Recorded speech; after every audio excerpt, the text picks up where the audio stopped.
Please turn on your microphones.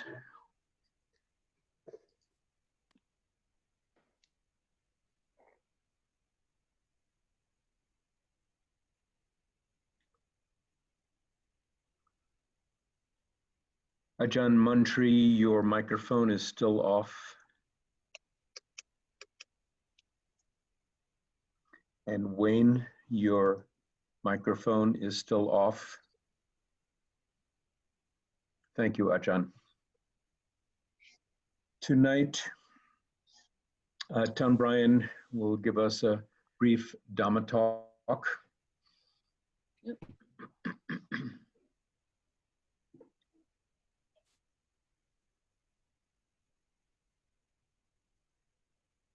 Are you able to hear? Yes. Okay. Still having a little audio issue, but we're getting there. So I want to thank everybody firstly for being here tonight. Because I have limited scope, I actually don't know who all is here, so I'm sending greetings to everybody.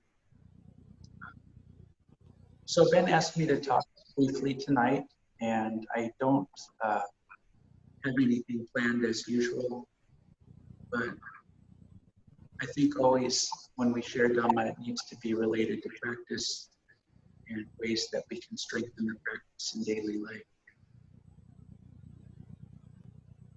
One of the things that I have had the blessing to observe since I've been here at the Hermitage is watching the consistent practice of Luang Por. This is something that I've never experienced in another human being. The level of attention that he places in all the things he's doing and the seemingly endless energy that he exhibits, it's pretty mind-blowing to me. I can go back into the forest at any hour, and if his light's not on in the kuti, he's probably up meditating. I've gotten used to the sounds over here of the forest with the birds and lots of different animals, and then Luang Por's sound effects back there, which usually consists of pallets being flipped and sticks breaking and hammering and all kinds of things. And then I take a walk through the woods later in the day and see maybe he's built a new bridge, or a couple days ago he built a new stone stairway going up the side of one of the hills. None of us watched him do it. He did it so quick. And this is typical for his practice. It's constant doing things like this. And I've, over the years, I've shared with students pretty regularly the importance of bringing a sense of mindfulness into what we do, all of our actions. But I've been stumped, honestly, watching him and thinking, man, how does he do it? Where does he find the ability to engage mindfully with everything he's doing here? He does so much. So one day when I was back in the forest, I was raking a bunch of leaves, and I had this moment occur where, as the rake is scratching through the gravel, I found this state of samadhi come, and I could feel my mind settle into that practice. And the words kind of drop, and I just observed, wow, just raking, feeling the handle in my hands and these things kind of popping up. And it was in that moment that I sort of understood for myself that it really is possible to bring this practice into everything, even the most mundane activity like raking. And one of the most difficult ways, or things getting in the way, I should say, of that for most of us are the distractions. And so in day-to-day life, it's helpful for us to minimize distraction as much as possible. And this is not easy to do, particularly if you're in the workplace or you have family or other dynamics like this going on. So one of the things that I would say first off is minimize all the distractions that you can. This would include things like unnecessary TV, social media, and all the other junk that wastes our time. When Luang Por talks about practice, he always says, straight to Nibbana, no left, no right. And every time we go think around Facebook or, fall down the YouTube rabbit hole or whatever we're doing, we're turning left and we're turning right, we're losing sight, goal at the bottom. And sometimes I think it's maybe we don't take the end very seriously. We don't necessarily have the same conviction from person to person in the importance of enlightenment, the importance of really waking up. I think we feel sometimes we have all this time on our hands, but we don't. It goes quick. And so we need to seize the opportunity now, and we need to seize it in every aspect, everything we can do, bring the mindfulness practice to all of it. So one of the ways that we can increase our mindfulness is to select practices for day to day. We can select one thing. So to give an example from Satipatthana, we could say, for example, today I'm going to make the effort to be aware of each posture and drop everything else. Don't worry about noting all the other things. Just try to keep your mind with the posture on a consistent basis, starting when you wake up, being aware of laying down, becoming aware as you stand up, being aware as you walk. If you drive somewhere, be aware that you're sitting, and so forth.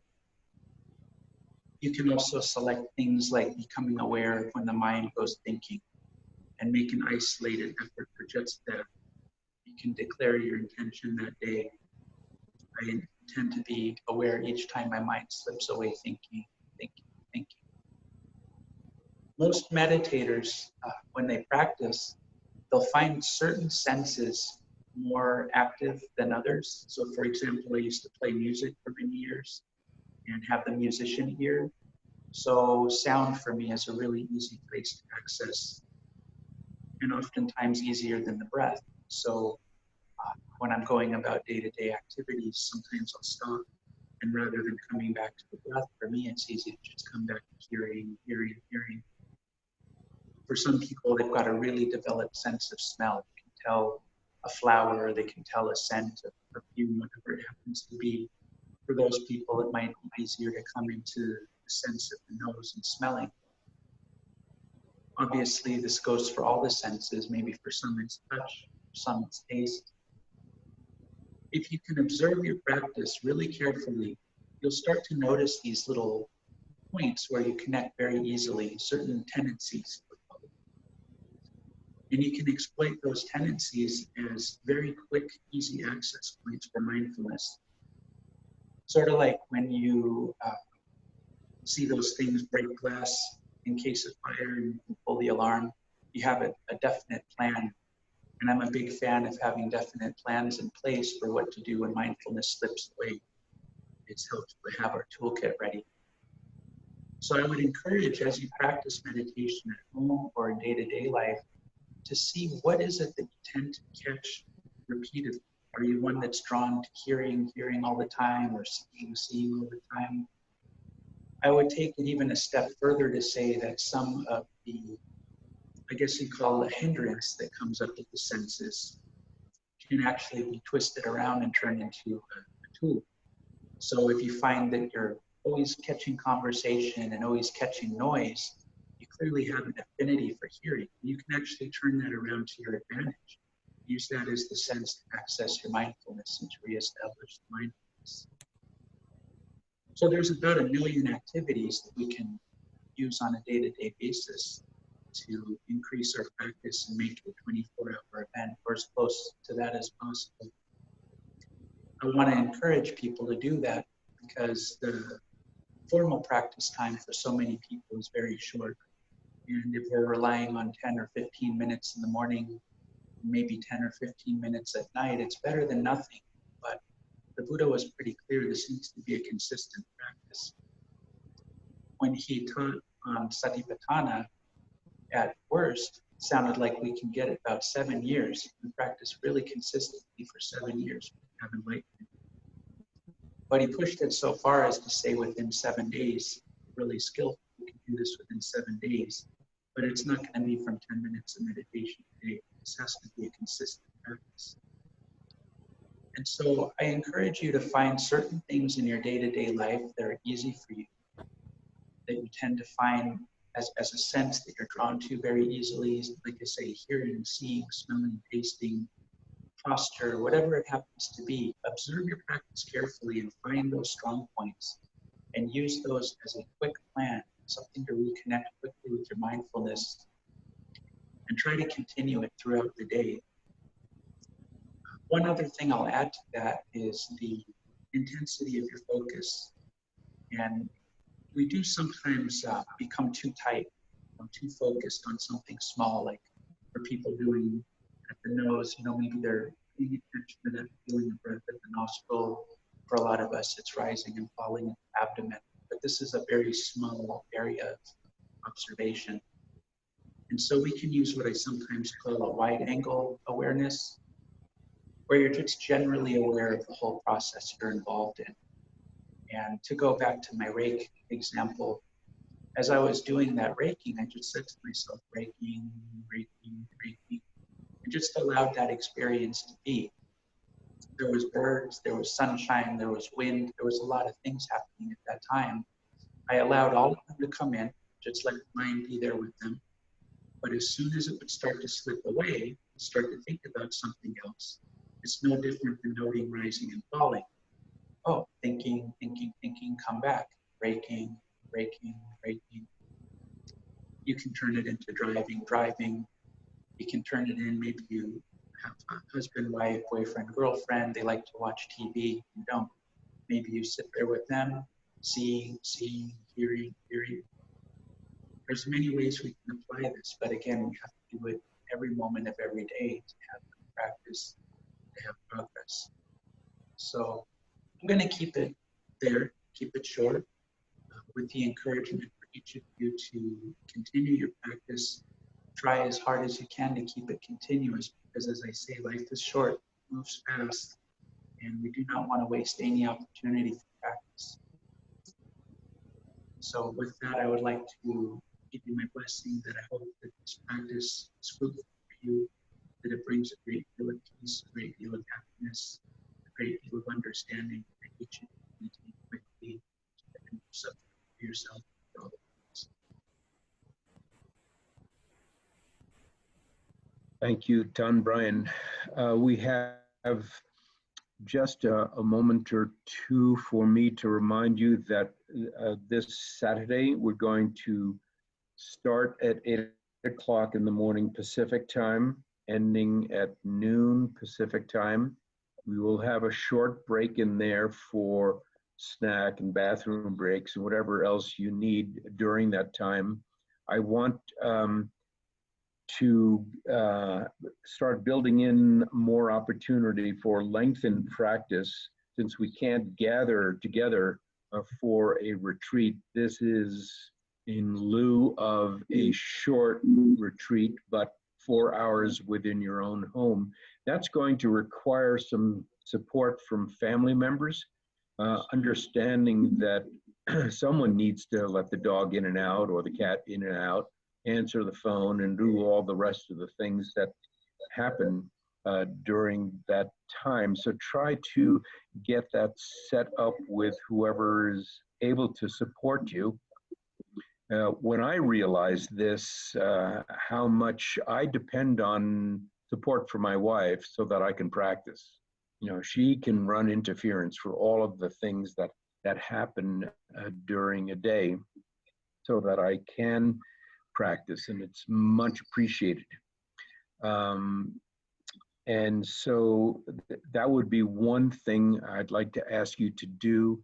Understand that the longer you can spend in practice, in productive, useful practice, the further your practice is going to go and deeper it will get with sustained practice. And imagine that you can start and realize your own enlightenment in 7 days requires 24-hour day, 7 days a week, but only 1 week. But it's the continuity. And I'm not saying we're ready to practice all day and all night, but you can start with 4 hours. Let's start there and build practice. There will be other folks who can join, and I understand that we're all living busy lives. Be there as much as you can. Come in quietly, leave quietly, so that we can use the time most productively for practice. There will be a small Dhamma talk once again, continuing on in the factors of enlightenment, where I left off on Saturday. Any questions about that? Will it rotate between sitting and standing like normal? Or is it just Sitting. as you please? No. It'll be walking and sitting, and we're going to keep it on a 30-minute rotation. Depending on, for example, new people would find 30 minutes way too long for some activities. So a shorter period of time would be appropriate, but they would have to do their own timing at that point. Okay? Right. And of course, on sustained practice periods, it could go up as long as an hour of walking, an hour of sitting. But we're not going to be doing that on Saturday.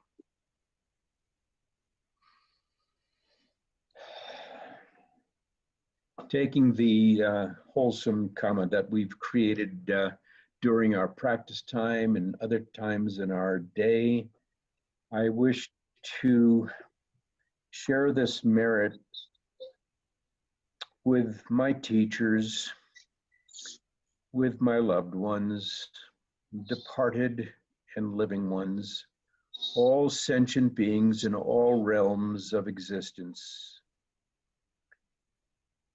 May they all be well, peaceful, and happy. May no harm come to them. May no trouble come to them. May they have courage, strength, and wisdom to cope with the inevitable. And in paying respects to the Triple Gem, Arahang Samma Sambuddho Bhagava Bhutang Bhagavantang Abhivatemi Swakato Bhagavata Tammo Tamam Namasami Supatipanno Bhagavato Sawaka Sankho Sankhang Namami.